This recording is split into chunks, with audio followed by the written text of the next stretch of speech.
माँ शैलपुत्री जय माता दी, माँ कष्ट निवारे जय माता दी, शैलपुत्री जय माता दी।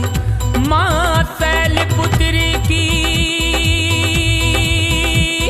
कथा सुनाते हैं,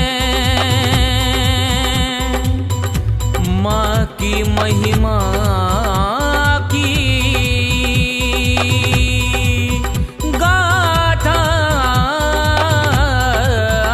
गाते हैं।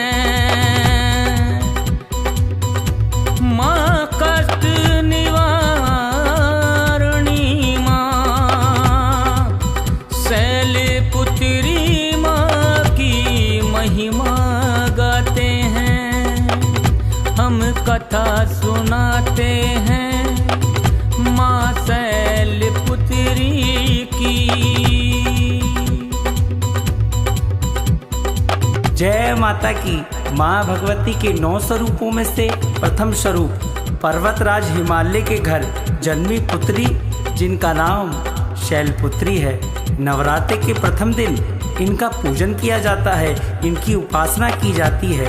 इनका वाहन वृषभ है, इसलिए देवी वृषारूढ़ के नाम से भी जानी जाती है। देवी के दाएं हाथ में त्रिशूल और बाएं हाथ में कमल से शोभित है। ये सती के नाम से भी विख्यात है। एक बार जब सती के पिता प्रजापति दक्ष ने अपने यहाँ यज्ञ किया तो सभी देवी देवताओं को निमंत्रण दिया, पर भगवान शंकर जी को, आदि अनंत भोलेनाथ को नहीं बुलाया। सती अपने पिता के यज्ञ में जाने के लिए व्याकुल थी। शंकर जी ने, भगवान भोलेनाथ ने, देवादिदेव आराध्य शिव शंकर सारे देवताओं के देव हैं, सबको बुलाया है, मगर भोलेनाथ को नहीं बुलाया। देवादिदेव भगवान शंकर ने माता सती को मना किया कि आपको बुलाया नहीं है तो आप यज्ञ में सम्मिलित ना हो। बहुत समझाने के बाद सती ने भगवान भोलेनाथ से बहुत आग्रह किया। तब भोलेनाथ ने सती को अपने मैके दक्ष प्रजापति की यहाँ जाने की अनुमति दी। सती जब घर पहुंची तो सिर्फ माँ ने ही उन्हें स्नेह दिया, माँ ने ही प्यार किया। बहनों की बातों के व्यंग सती के दिल के अंदर घाव कर गए। भगवान शंकर के प्रति तिरस्कार का भाव, दक्ष ने भी उनके प्रति अपमानजनक वचन कहे। इतना दुख, इतना कलेश अपने पिता के यहाँ सती सहन ना कर सकी। सती को बहुत ठेस पहुंची, अपमान हुआ कि मेरे मायके के अंदर मेरी बहनों के सामने मेरी बेइज्जती और मेरी बेइज्जती के साथ साथ मेरे पति की बेइज्जती। अपने पति का यह अपमान सह ना सकी और योगा अग्नि के अंदर अपने आप को जलाकर भस्म कर दिया। यह दारुण दुख देवादिदेव महादेव शंकर भगवान भोलेनाथ अपने हृदय के अंदर समेट ना सके और तांडव करते हुए उस यज्ञ को विध्वंस कर दिया। यह सती अगले जन्म में शैलराज हिमालय की पुत्री के रूप में जन्मी और शैलपुत्री कहलाई। शैलपुत्री का विवाह भी फिर से भगवान भोलेनाथ से हुआ। शैलपुत्री शिव की अर्धांगिनी बनी। इनका महत्व और शक्ति अनंत है। इनके अन्य नाम सती, पार्वती, वृषारूढ़, हेमवती और भवानी भी इसी देवी के नाम से जाने जाते हैं। यही नाम माँ सती के हैं, यही नाम माँ शैलपुत्री के हैं।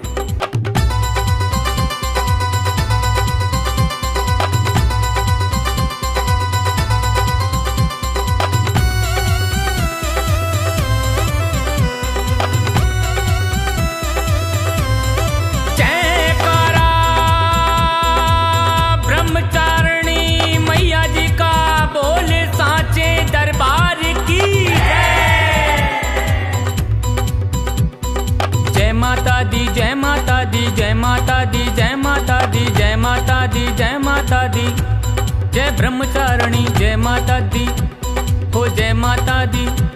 जय ब्रह्मचारिणी जय माता दी। ब्रह्मचारिणी माँ कृपा करती, दास पे दया करती। माँ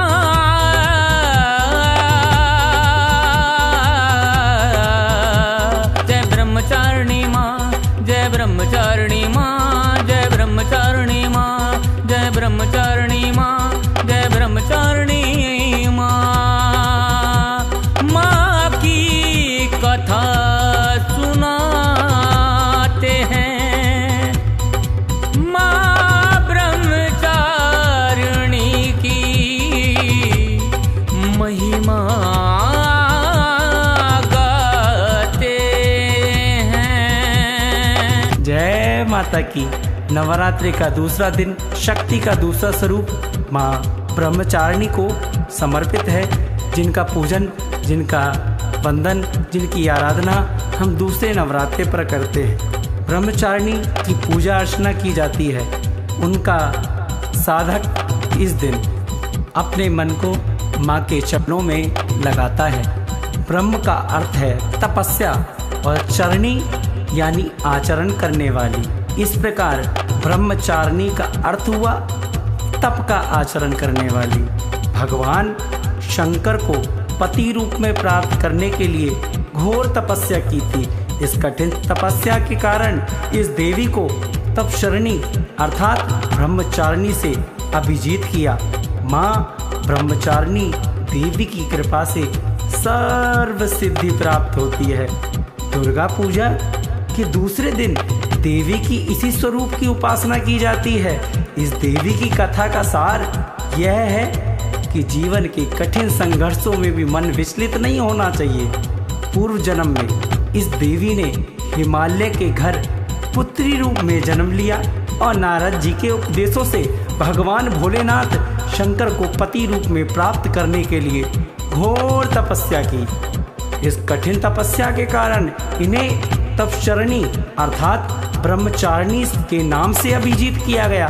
1000 वर्ष तक इन्होंने केवल फल फूल खाकर बिताए और 100 वर्ष तक केवल जमीन पर रहकर शाप पर निर्वाह किया। कुछ दिनों तक कठिन उपासक रहे और खुले आकाश के नीचे वर्षा और धूप के घोर कष्ट से 3000 वर्षों तक टूटे हुए बिल्व पत्र खाए और भगवान शंकर की आराधना करती रहीं। इसके बाद जो उन्होंने सूखे बिल्व पत्र खाना भी छोड़ दिए, कई हजार वर्षों तक निर्जल और निराहार रहकर तपस्या करती रहीं। पत्तों को खाना छोड़ देने के कारण इनका नाम अपर्णा पड़ गया। कठिन तपस्या के कारण देवी का शरीर एकदम क्षीण हो गया।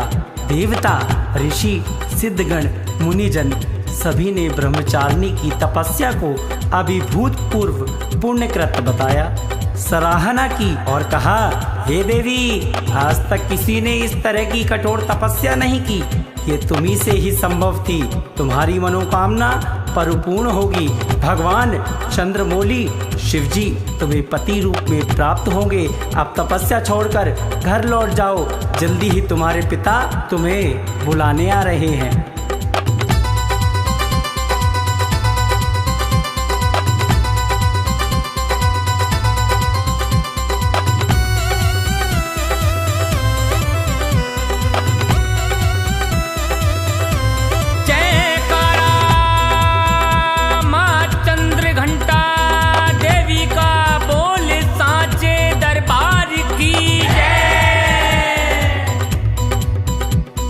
जय जय माँ तेरी जय जय माँ, जय जय माँ तेरी जय जय माँ, जय जय माँ तेरी जय जय माँ। चंद्र घंटा माँ तेरी जय जयकार माँ, माँ की महिमा अपरंपार है। जय चंद्र घंटा तेरी महिमा अपरंपार माँ। तेरी कथा को माँ हम सुनाते हैं माँ। तेरी लीला को माँ हम गाते हैं माँ। जय माता की। माँ भगवती के शक्ति स्वरूपों में से तीसरा नवरात्र माँ चंद्रघंटा को समर्पित है। माँ दुर्गा जी की तीसरी शक्ति तीसरा दिन माँ चंद्रघंटा का पूजन करते हैं। इस दिन इन्हीं के विग्रह का पूजन आराधन किया जाता है। इस दिन साधक का मन मणिपुर चक्र में प्रविष्ट होता है। इस देवी की कृपा से साधक को अलौकिक वस्तुओं का दर्शन होता है। दिव्य सुगंधों का अनुभव होता है और कई तरह की ध्वनियाँ सुनाई देने लगती हैं। देवी का यह स्वरूप परम शांतिदायक और कल्याणकारी माना गया है। इसीलिए कहा जाता है कि हमें निरंतर उनके पवित्र विग्रह को ध्यान में रखकर साधना करना चाहिए। उनका ध्यान हमारे इहलोक और परलोक दोनों के लिए कल्याणकारी और लाभकारी सिद्ध होता है। इस देवी के मस्तक पर घंटे के आकार का आधा चंद्र है, इसलिए इस देवी को चंद्र घंटा कहा गया है। इनके शरीर का रंग सोने के समान बहुत चमकीला है। इस देवी के 10 हाथ हैं। वे खड्ग और अन्य अस्त्र शस्त्र से सुशोभित हैं। सिंह पर सवार इस देवी की मुद्रा युद्ध के लिए उद्यत रहने की है। इसके घंटी से भी भयानक ध्वनि से अत्याचारी दानव, दैत्य और राक्षस कांपते रहते हैं। नवरात्रि के तीसरे दिन इसी देवी की पूजा का महत्व है। इस देवी की कृपा से साधक और अलौकिक वस्तुओं के दर्शन होते हैं, दिव्य सुगंधियों का अनुभव होता है और कई तरह की ध्वनियाँ सुनाई देने लगती हैं। इन क्षणों में साधक को बहुत सावधान रहना चाहिए। इस देवी की आराधना से साधक में वीरता और निर्भयता के साथ ही सौम्यता और विनम्रता का विकास होता है।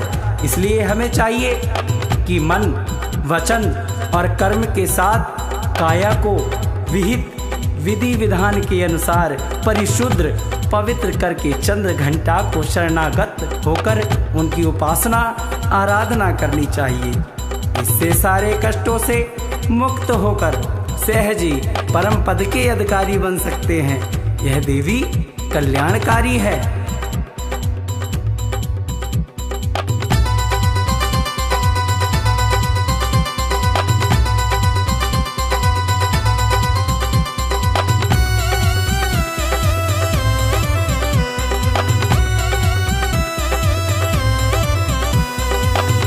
जयकारा कुसमांडा माई का बोल साचे दरबार की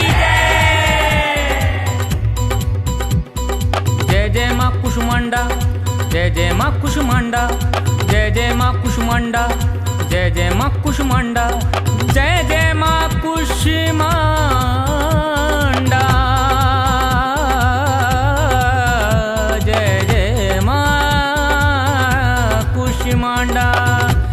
जय माँ कुसमांडा, जय माँ कुसमांडा।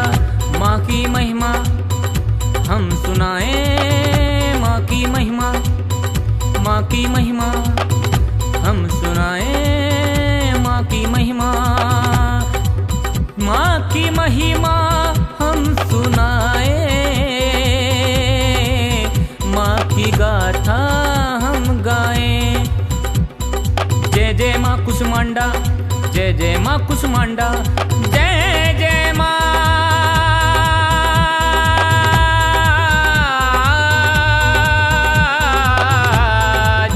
जय माँ कुसमांडा। जय माता की। नवरात्रों के पूजन के अंदर चौथा दिन माँ कुसमांडा देवी के स्वरूप को समर्पित है। माँ की उपासना की जाती है। साधक का मन अनाहत चक्र में अवस्थित होता है। नवरात्रि में चौथे दिन देवी को कुसमांडा के रूप में पूजा जाता है। अपनी मंद हल्की हंसी के द्वारा अंड यानी ब्रह्मांड को उत्पन्न करने के कारण इस देवी को कुसमांडा नाम से अभिहित किया गया है।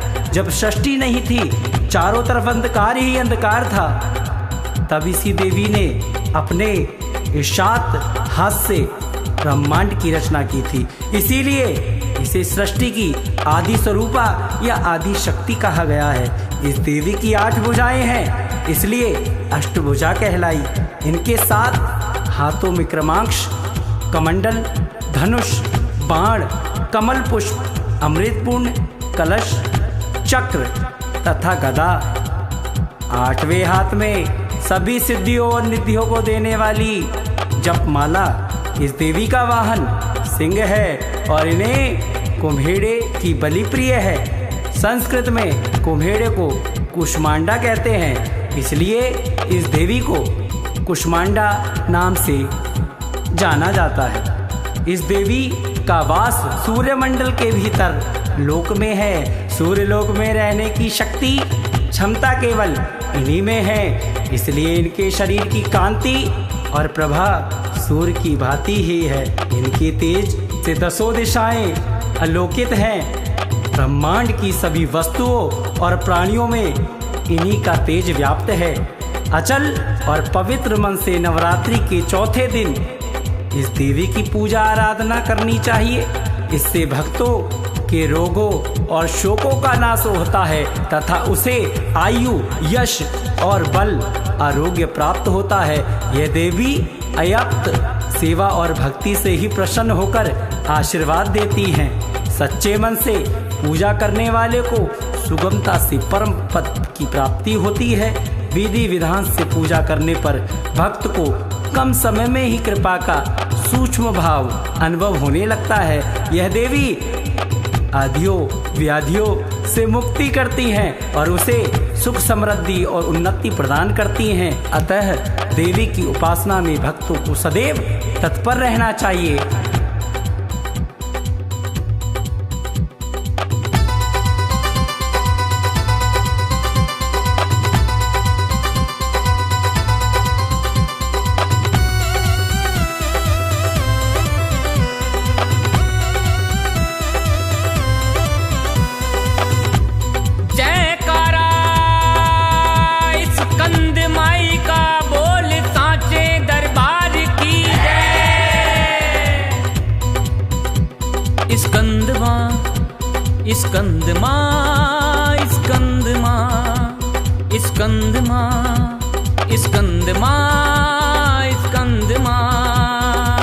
माँ की महिमा की कथा तेरे दास सुनाते हैं, तेरी लीला गाते हैं। सुनती है तू पुकार, हम तुझे बुलाते हैं, सुन ले माँ तू पुकार। जय स्कंद माँ, जय स्कंद माँ, जय स्कंद माँ। माँ तेरा दास तुझे पुकारे, सुनते हैं ये दास प्यारे, तेरी कथा सुनाते हैं।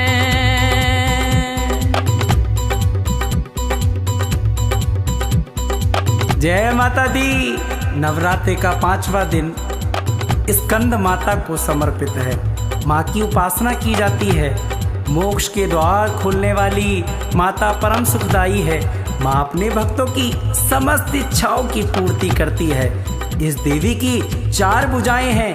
ये दाहिनी तरफ के ऊपर वाली भुजा में स्कंद की गोद में पकड़े हुए हैं।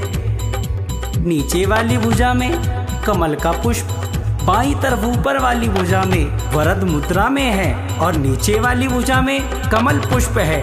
पहाड़ों पर रहकर सांसारिक जीवों में नवचेतना का निर्माण करने वाली स्कंद माता नवरात्रि में 5वें दिन इस देवी की पूजा अर्चना की जाती है। कहते हैं कि इनकी कृपा से मूढ़ भी ज्ञानी हो जाते हैं। स्कंद कुमार कार्तिकेय की माता के कारण इन्हें स्कंदा माता का नाम दिया गया है। इनके विग्रह से भगवान स्कंद बाल रूप में इनकी गोद में विराजित हैं। इस देवी की 4 भुजाएं हैं। ये दाहिनी तरफ के ऊपर वाली भुजा से स्कंद को गोद में पकड़े हुए हैं। नीचे वाली भुजा में कमल का पुष्प है। बाईं तरफ ऊपर वाली भुजा में वरद मुद्रा में है और नीचे वाली भुजा में कमल पुष्प है। इनका वर्ण एकदम शुभ। यह कमल के आसन पर विराजमान रहती हैं, इसलिए इन्हें पघासन भी कहा जाता है। सिंह इनका वाहन है। शास्त्रों में इसका पुष्कल महत्व बताया गया है।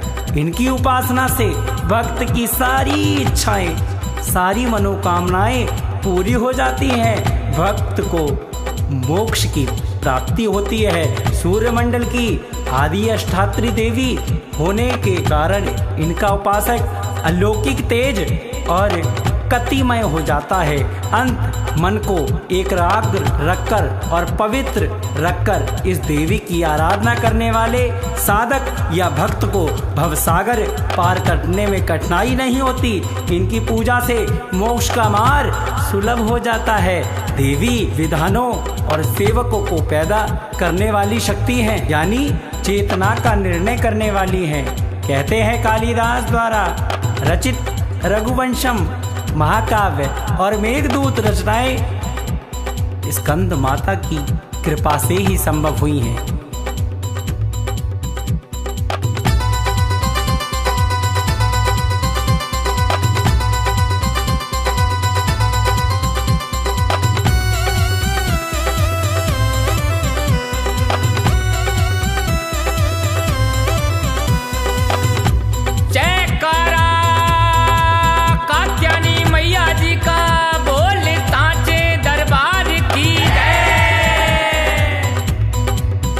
बड़ी अद्भुत है मैया की लीला, माँ की अमर कहानी है। कात्यायनी रानी माँ तेरी लीला की कहानी। जय कात्यायनी माँ, जय कात्यायनी माँ, जय कात्यायनी माँ, जय कात्यायनी माँ। अमर रूप है माँ तेरा, अमर है माँ तेरी कहानी। सुन ले मैया मेरे मुख तू अपनी कहानी। हम कथा सुनाते हैं माँ कात्यायनी रानी की। जय माता की। माँ दुर्गा के छठे स्वरूप का नाम कात्यायनी है। उस दिन साधक का मन आज्ञा चक्र में स्थित होता है। योग साधना में इस आज्ञा चक्र का अत्यंत महत्वपूर्ण स्थान है।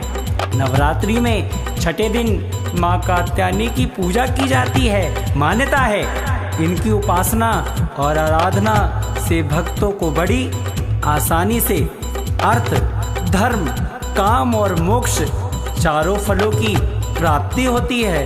उसके रोग, शोक, संताप और भय नष्ट हो जाते हैं। जन्मों के समस्त पाप भी नष्ट हो जाते हैं। कात्य गोत्र में विश्व प्रसिद्ध महर्षि कात्यायन ने भगवती की परम्बा की उपासना की, कठिन तपस्या की। उनकी इच्छा थी कि उन्हें पुत्री प्राप्त हो। माँ भगवती ने उनके घर पुत्री रूप में जन्म लिया, इसलिए यह देवी कात्यायनी कहलाई। इनका गुण शोध कार्य है, इसलिए इस वैज्ञानिक युग में कात्यायनी का महत्व सर्वाधिक हो जाता है। इनकी कृपा से ही सारे कार्य पूरे हो जाते हैं। ये वैद्यनाथ नामक स्थान पर प्रकट होकर पूजी गई माँ कात्यायनी अमोघ फलदायिनी है। भगवान कृष्ण को पति रूप में पाने के लिए ब्रज की गोपियों ने इन्हीं की पूजा की थी। ये पूजा कालिंदी यमुना के तट पर की गई थी, इसलिए यह ब्रजमंडल की अधिष्ठात्री देवी के रूप में प्रतिष्ठित हैं। इनका स्वरूप अत्यंत भव्य और दिव्य है। ये स्वर्ण के समान चमकीली है और भयस्वर है। इनकी चार भुजाएं, दाईं तरफ ऊपर वाला हाथ अभय मुद्रा में है तथा नीचे वाला हाथ वर मुद्रा में है। माँ के बाईं तरफ के ऊपर वाले हाथ में तलवार, नीचे वाले हाथ में कमल का फूल सुशोभित है। इनका वाहन भी सिंह है। इनकी उपासना और आराधना से भक्तों को बड़ी आसानी से अर्थ, धर्म, काम और मोक्ष चारों फलों की प्राप्ति होती है। इसके रोग, शोक, संताप और भय नष्ट हो जाते हैं। जन्मों के समस्त पाप भी नष्ट हो जाते हैं। इसलिए कहा जाता है कि इस देवी की उपासना करने से परम पद की प्राप्ति होती है।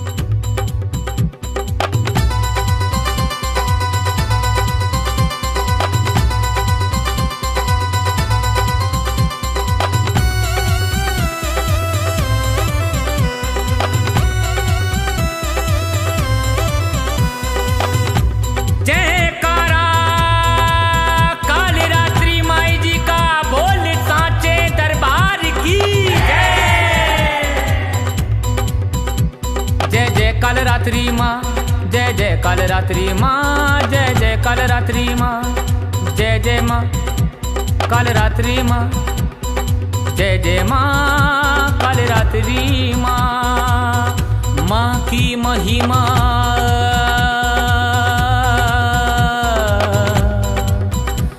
की अद्भुत कहानी,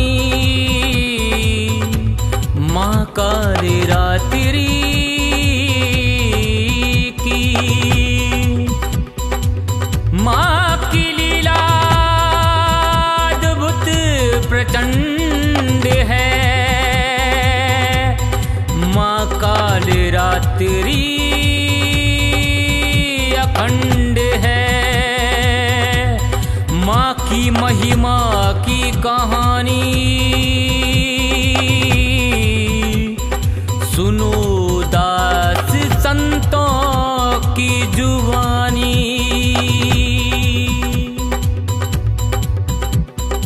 जय माता की प्यारे भक्तों, माँ दुर्गा की सातवीं शक्ति कालरात्रि के नाम से जानी जाती है। दुर्गा पूजा के 7वें दिन माँ कालरात्रि की उपासना का विधान है। इस दिन साधक का मन सहस्त्रार चक्र में स्थित रहता है। इसके लिए ब्रह्मांड की समस्त सिद्धियों का द्वार खुलने लगता है। कहा जाता है कि कालरात्रि की उपासना करने से ब्रह्मांड की सारी सिद्धियों के दरवाजे खुलने लगते हैं और तमाम असुरी शक्ति उनके नाम के उच्चारण से ही भयभीत होकर दूर भागने लगती हैं। नाम से अभिव्यक्त होता है कि माँ दुर्गा की ये 7वीं शक्ति कालरात्रि के नाम से जानी जाती है, अर्थात जिनके शरीर का रंग घने अंधकार की तरह एकदम काला है। नाम से ही जाहिर होता है कि इनका स्वरूप भयानक है। सिर के बाल बिखरे हुए हैं और गले में बुधुत की तरह चमकने वाली माला है। अंधकारमय स्त्रियों का विनाश करने वाली शक्ति है। कालरात्रि काल से भी रक्षा करने वाली शक्ति है। इस देवी के 3 नेत्र हैं। ये तीनों नेत्र ही ब्रह्मांड के समान गोल हैं। इनकी सांसों से अग्नि निकलती रहती है। यह गर्दभ की सवारी करती है। ऊपर उठे हुए दाहिने हाथ की वर मुद्रा भक्त को वर देती है और दाहिने हाथ की तरफ नीचे वाला हाथ यानी भक्त दाहिनी तरफ का नीचे वाला हाथ अभय मुद्रा में है, यानी भक्तों को हमेशा निडर निर्भय रहने का आशीर्वाद देती हैं। बाईं तरफ के ऊपर वाले हाथ में लोहे का कांटा तथा नीचे वाले हाथ में खड्ग है। इनका रूप भले ही भयंकर हो, लेकिन ये सदैव शुभ फल देने वाली माँ है, इसीलिए ये शुभकारी कहलाई। अर्थात इनमें भक्तों को किसी भी प्रकार से भयभीत या आतंकित होने की कतई आवश्यकता नहीं। उनके साक्षात्कार से भक्त पुण्य का भागी बनता है। कालरात्रि की उपासना करने से ब्रह्मांड की सारी सिद्धियों के दरवाजे खुलने लगते हैं और तमाम असुरी शक्तियां के नाम चारण से ही भयभीत होकर दूर भागने लगती हैं। इसीलिए दानव, दैत्य, राक्षस और भूत प्रेत के स्मरण से ही भाग जाते हैं। यह ग्रह बाधाओं को दूर करती हैं और अग्नि, जल, जंतु, शत्रु और रात्रि भय दूर हो जाता है। इनकी कृपा से भक्त हर तरह से भय मुक्त हो जाता है।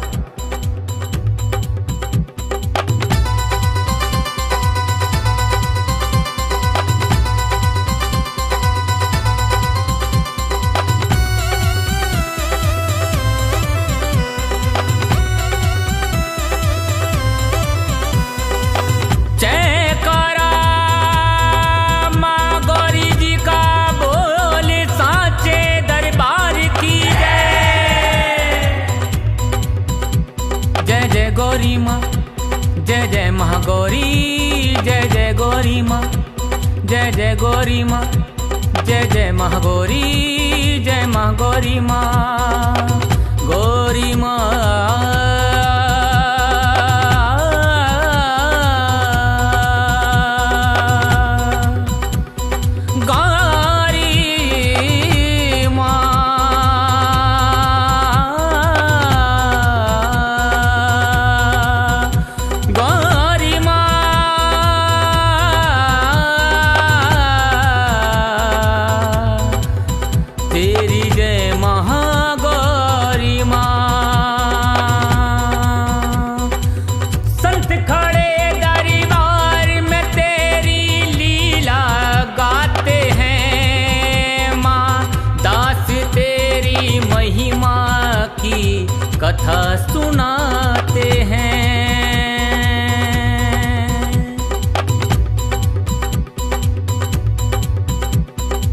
जय माता की। आइए प्रस्थान करें माँ भगवती के अष्टम दिन महागौरी की उपासना, उनकी पूजा।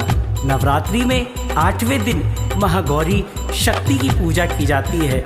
नाम से प्रकट हैं, इनका रूप पूर्णतः गौर वर्ण है। इनकी उपमा शंख, चंद्र और कुंद के फूल से दी गई है। अष्टवर्षा भवेत गौरी, यानी इनकी आयु 8 साल की मानी गई है। इनके सभी आभूषण और वस्त्र सफेद हैं, इसलिए इन्हें श्वेतांबरधर कहा गया है। इनकी 4 भुजाएं हैं और वाहन वृषभ है, इसलिए वृषारूढ़ा भी कहा गया है। इनके ऊपर वाला दाहिना हाथ अभय मुद्रा का है तथा नीचे वाला हाथ त्रिशूल धारण किया हुआ है। ऊपर वाले बाएं हाथ में डमरू धारण कर रखा है और नीचे वाले हाथ में वर मुद्रा है। इनकी पूरी मुद्रा बहुत शांत है। मान्यता है पति रूप में शिव को प्राप्त करने के लिए महागौरी ने कठोर तपस्या की थी।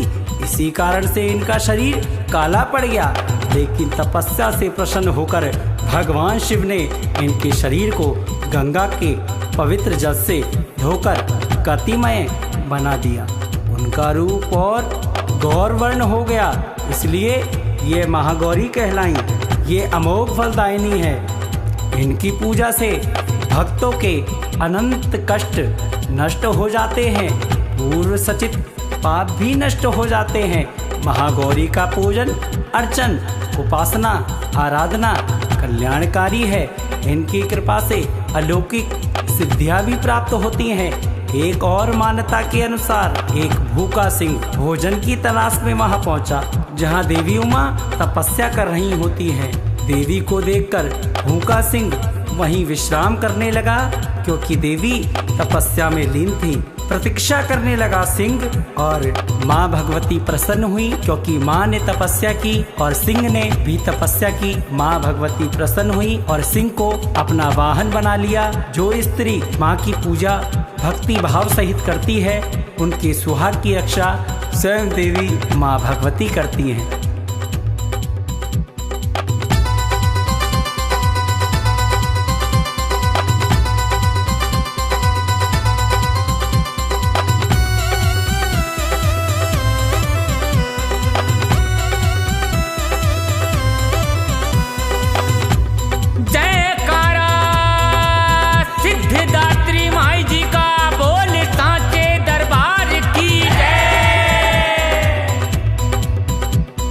जय माता दी, जय माता दी, जय माता दी, सिद्धिदात्री जय माता दी, माँ कष्ट निवारे जय माता दी। जय माता दी सिद्धिदात्री, दर्श दिखाओ माँ, दास तेरी शरण में आया, झलक दिखाओ माँ। तेरी लीला की महिमा बहुत सुनी है, आज उस कथा का बखान सुनाता हूँ माँ। सिद्धिदात्री माँ,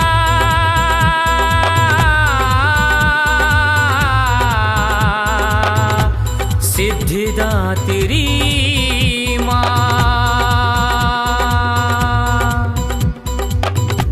माता दी। माँ दुर्गा की 9वीं शक्ति का नाम सिद्धिदात्री है। ये सभी प्रकार की सिद्धियों को देने वाली है। नवरात्रि के 9वें दिन इनकी उपासना की जाती है। मान्यता है कि इस दिन शास्त्रीय विधि विधान और पूर्ण निष्ठा के साथ साधना करने वाले साधक को सभी सिद्धियों की प्राप्ति हो जाती है। इस देवी के दाहिने तरफ नीचे वाले हाथ में चक्र और ऊपर वाले हाथ में गदा तथा बाईं तरफ के नीचे वाले हाथ में शंख और ऊपर वाले हाथ में कमल का पुष्प। इनका वाहन सिंह है और ये कमल पुष्प पर भी आसीन होती हैं। नवरात्र में यह अंतिम देवी हैं। नवरात्रा संपूर्ण होता है इन माँ भगवती की पूजन करने के बाद। हिमाचल के नंदा पर्वत पर इनका प्रसिद्ध तीर्थ स्थान है, मान्यता है, माना जाता है। इनकी पूजा करने से बाकी देवियों की उपासना भी स्वयं हो जाती है। यह देवी सर्व सिद्धियां प्रदान करने वाली देवी हैं। उपासक या भक्त पर इनकी कृपा से कठिन कार्य भी आसानी से संभव हो जाते हैं। अणिमा, महिमा, गरिमा, लघिमा, प्राप्ति, प्राकमय, ईश्वर और वशित्व 8 सिद्धियां होती हैं। इसलिए इस देवी की सच्चे मन से विधि विधान से उपासना आराधना करने से सभी सिद्धियां प्राप्त की जाती हैं। कहते हैं भगवान शिव ने इस देवी की कृपा से तमाम सिद्धियां प्राप्त की थी। इस देवी की कृपा से ही शिव का आधा शरीर देवी का हुआ था। इसी कारण शिव अर्धनारीश्वर नाम से प्रसिद्ध हुए। इस देवी के दाहिने तरफ नीचे वाले हाथ में चक्र, ऊपर वाले हाथ में गदा तथा बाईं तरफ के नीचे वाले हाथ में शंख और ऊपर वाले हाथ में कमल का पुष्प है। विधि विधान से 9वें दिन इस देवी की उपासना करने से सिद्धियां प्राप्त होती हैं। इनकी साधना करने से लौकिक और परलौकिक सभी प्रकार की कामनाओं की पूर्ति हो जाती है। माँ के चरणों में शरणागत होकर हमें निरंतर नियमनिष्ठ रहकर उपासना करनी चाहिए। इस देवी का स्मरण, ध्यान, पूजन हमें इस संसार की असारता का बोध कराते हैं और अमृत पद की ओर ले जाते हैं।